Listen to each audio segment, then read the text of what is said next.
Good morning. Thanks for joining me at Coffee with Kory. Well, as we post this episode of Coffee with Kory on Saturday, October 4th, it gives me pause to give a couple shout outs before we even start. And one is to my niece, Macy, who's getting married today. And actually the wedding is in Sioux Falls, so I'm really excited about that because, of course, all my family is going to be here today, probably some other folks from the hometown, and it's just going to be a good day to celebrate them, Macy and her husband Matt, and catch up with a lot of people that I don't get to see every day. So really excited about that. October 4th is also my good buddy Tim Scott's birthday. And we talk about Tim fairly frequently here on Coffee with Kory. He's turning 49 today, and this birthday celebration will be a little bit different than a lot of the others that we've had. But I'm looking forward to hopefully getting a chance to go out and see Timmy today because he's actually in town too. So it's going to be a full Saturday, and whether I actually get to see you in person today or not, Timmy, I'm still proud to call you a friend, and happy birthday. So there's a few shout outs. I've got to reference back to last week's Coffee with Kory when we were in Arizona. I had a few friends reach out to me and say, gee, Davis, is that the only t-shirt that you packed on that trip? Because if you looked at the pictures very closely, when Jossie and I and the entire gang went to watch Gray Zabel on Thursday night, I had the same t-shirt on that I recorded Coffee with Kory in the next morning on Friday after my run.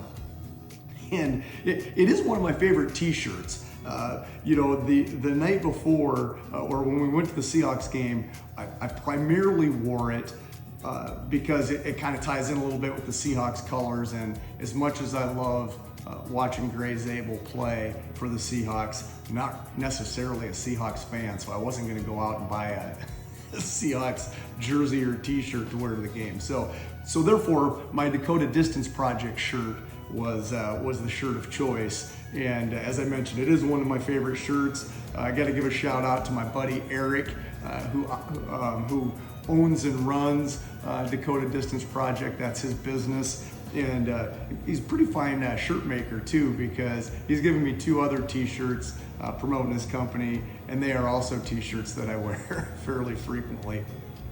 But the point that I wanted to make with all of that is, I started thinking about that this week and operating your own business and it's kind of starting it from scratch.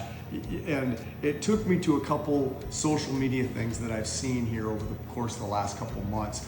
And I thought that I'd share them with you because I felt like, they're not only good for starting your own business, but they're also just good items to help you succeed in whatever path you're going down from a profession standpoint. And the first one was really simple. It said, the magic you're seeking is in the work you're avoiding. And you think about that for a minute.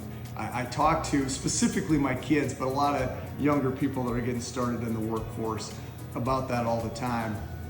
It seems like in today's world, people are oftentimes looking for that magic wand or that secret sauce. Oh gosh, what's going to be that thing that's just going to propel me forward? Well, oftentimes it's the hard work that you put in. It's learning how to grind through things that you don't necessarily want to do, you don't even necessarily think are going to be part of your end goal, but learning how to focus and put in hard work, critical in running your own business and in just succeeding in whatever profession you choose. The next one was, this one I bit my lip a little bit, said get up an hour earlier a day. That was the start of it. And I'm thinking, gosh, if I get up an hour earlier a day, I'm gonna be up all night. But reading through the rest of it, the point of it is gaining extra hours in your work week, in your year, in your life. And frankly, I don't know if it's necessarily an hour earlier each day, an hour later at night, maybe doing those, even taking an extra hour during the day. But during that extra hour, What he really focused on was doing something without your phone, without background noise, without other distractions, and really focusing in on what you're doing. Whether it's exercising, which is what I do when I get up in the morning, going for my run, whether it's a creative outlet, painting, drawing, maybe it's reading, crafting, something that kind of resets your mind. And again, for me, I don't necessarily feel like it has to be something that you're getting up an hour earlier each day. It can be at any point in the day, but to me, it's probably more about that focusing of your mind on something where you don't have the other distractions. And the last thing that I want to leave you with, that I think they described it in this post as kind of a superpower, was being able to keep your promises, do what you say you're going to do, be on time, and the aspect of doing those little things that are able to show that you're invested is really something that is pretty rare in today's world.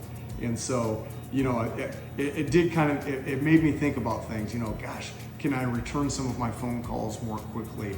I need to focus on every conversation that I'm having, not only at work, but with friends and family, about things that I say that I'm going to do. It's really important to follow through and do them. And the point of the post that I read was that, today's world, so many people are just hither and yither, and I think the word they used was flaky.